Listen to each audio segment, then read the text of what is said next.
Samedi 18 mai de l'année 2024, fidèles amis internautes de Dabarou TV, merci de prendre le rendez-vous de ce Flash Info. Démarrons par cette information de la commune de Tchaourou, actuellement à 52,70% de taux de réalisation. Les travaux pour l'achèvement de l'hôpital de zone de Tchaourou vont bientôt reprendre. Lors du Conseil des ministres du mercredi 15 mai 2024, le gouvernement a marqué son accord pour la poursuite des travaux. Il en est de même pour les centres de santé des arrondissements de Tchatchou, dont les travaux sont à 72%, de Goro 90% et d'Alafiaro 91%. Les travaux sont respectivement à 94%, 93% et 94% au niveau des centres de santé de Bétérou, de Sanson et de Kika. Selon le Conseil des ministres, la construction de l'hôpital de zone de Tchaourou avait connu une pause à cause de diverses difficultés d'approvisionnement liées notamment au renchérissement du prix de certains matériaux en raison du conflit russo-ukrainien et des conséquences liées à la crise du Covid-19 auxquelles ont été confrontées les entreprises chargées des travaux.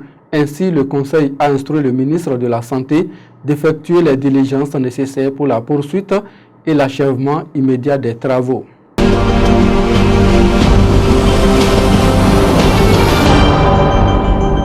On prend la direction du département de l'Atakora pour dire que les populations de Wassapenko dans le département de l'Atakora ont décidé de prendre en main leur destin, lassés par les idéaux prônés par les partis politiques en présence qui, selon eux, ne préconisent pas le développement à la base. Les fils et filles de cette commune se sont réunis pour créer le mouvement Nouvelle Dynamique Soukati Nina. Il a vu le jour au détour d'une grande rencontre le 8 mai 2024 à la Maison des Jeunes de cette localité. Selon les membres fondateurs, ce mouvement a pour vocation de transcender les limites des partis politiques présents dans la commune. Ainsi, la mobilisation à la Maison des Jeunes a été l'occasion pour les participants de dénoncer la mauvaise gestion de la commune, surtout sur le plan sociopolitique, et d'inviter les uns et les autres à prendre leurs responsabilités pour changer les choses.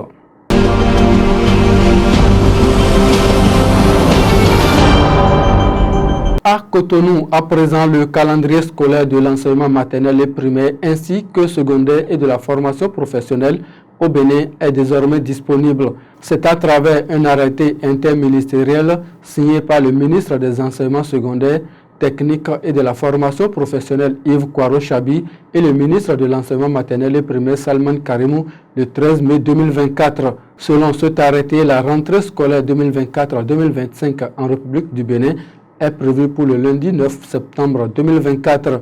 Par ailleurs, le même arrêté précise que les lycées techniques agricoles et des centres de formation professionnelle et d'apprentissage ne sont pas concernés. L'intégralité de cette note est à lire sur notre site internet www.dabarou.bj.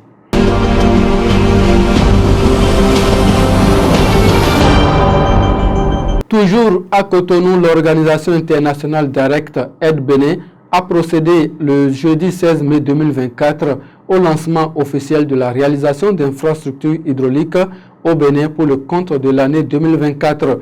Pour un coût global d'environ 2 milliards, l'organisation internationale Direct Aid compte réaliser 60 forages de type moderne à système solaire au profit des populations béninoises pour le compte de l'année en cours.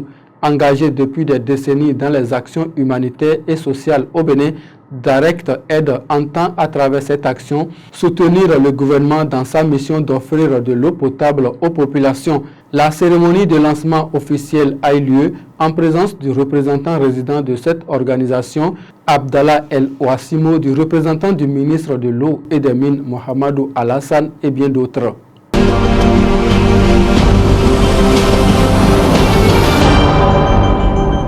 Hors du territoire national, à présent au Sénégal, le nouveau Premier ministre Ousmane Sonko a pour la première fois participé à un événement public depuis l'arrivée au pouvoir de son mouvement il y a exactement 6 semaines. À l'université de Dakar, il a tenu jeudi 16 mai 2024 une conférence avec l'opposant français de gauche radicale Jean-Luc Mélenchon, l'occasion pour le Premier ministre de détailler sa feuille de route politique devant un amphithéâtre plein à craquer. Et c'est sur cette information, fidèle amis internautes, que nous mettons un terme à ce Flash Info. Romain Pana et Raïmat Agani sont restés à la réalisation. Très bon week-end à chacun et à tous et bonne fête de Pentecôte à toute la communauté chrétienne catholiques du monde entier.